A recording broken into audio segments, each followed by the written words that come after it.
show you how the good people at the Federal Reserve steal your money. Not just yours, but people's all over the world. I'm going to show you how the economic terrorists of the century do it in this video. You know, a lot of people say nothing backs the dollar. Well, they're wrong. Something backs it, and we'll get to that in a second.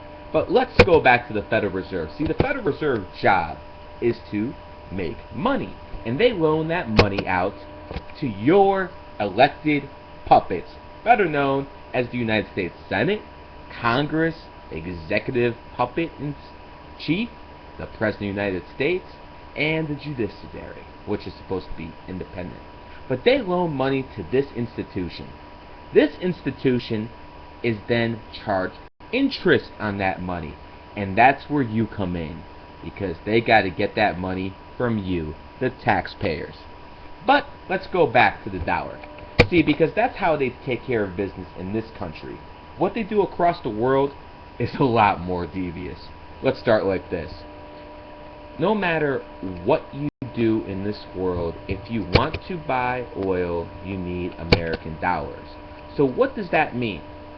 That means all the countries in the world, they can't buy oil in yen, in rubles, in won, in euros, because there's only two places in the world you can buy oil, and they only accept American dollars. Now, why is that? Well, let's find out. See, this is OPEC, the nations in OPEC, the oil cartel mafia, and they only accept American currency. If you look very closely, Saudi Arabia is one of those countries, and it's the most powerful member of OPEC.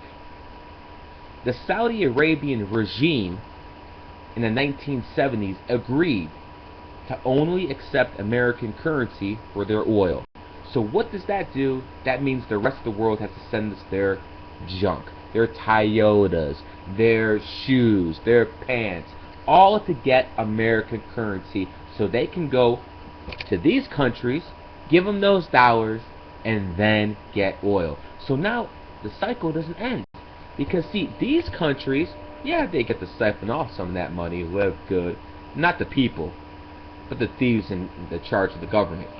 But see, most of that money gets recycled back in the form of T-bills. What are T-bills?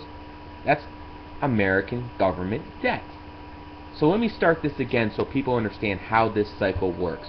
The Federal Reserve prints the money, gives it to the government, which is taxed. On a world scale, it prints the money so other governments can buy oil. See, they have to give us their stuff so they can get us our worthless money, and technically which it is, so they can buy oil, which is the only thing they accept for this. Going on. When the Arabs get this money, they have to reinvest it right back into the American economy in debt, called T-bills. So you see, this is a cycle that goes on forever. It doesn't stop, and that's why the dollar is the world reserve currency. Now, the dollar's been falling, hasn't it? Yeah, since the year 2000, the dollar's been falling pretty hard. Why is that? Well, that's where this guy comes in. Remember him? Saddam Hussein, the flamboyant leader of Iraq. See, when we bombed him in 1991, he wasn't really happy about it. So what he decided to do was he decided he was going to do his best to take out the US dollar.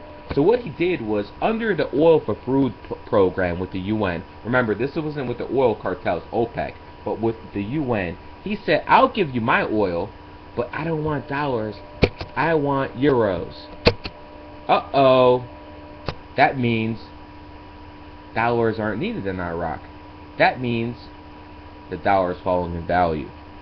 So you see, that was the reason American troops went into Iraq. Because 3 months after the Americans invaded, guess what? They switched selling their oil from euros back to dollars. And a lot of people ask this question, why is it that the Americans invaded and the Chinese get most of Iraqi's oil now? Because it was never about the oil. It was about the fact that now the Chinese have to give up their massive supply of dollars to get that oil. See, if you understand how the world works, you can start connecting the dots. And that's exactly how it works. Last year, Libya, Gaddafi said, I want to start selling oil in gold. Gaddafi got removed. And the last country on the list that's giving the petrodollar system trouble in the Middle East, obviously China and Russia are to a point, but that's Iran. They do not want anything to do with the dollar system, and sooner or later they will be attacked because of it.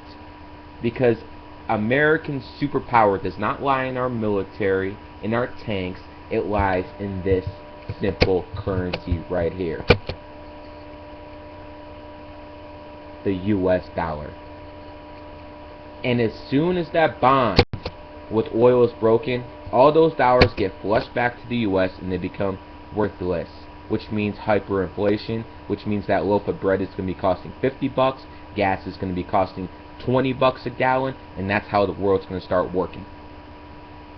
So as long as this system is in place, it's okay for Americans, which means as soon as the Federal Reserve dies, it's going to take the American currency with it.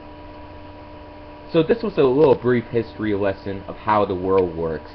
I hope you will now take some time to reflect and understand, damn, I didn't know this. Why is that? Because they want people dumb. Remember, as I always tell people, the smart take from the weak, but the wise take from the smart.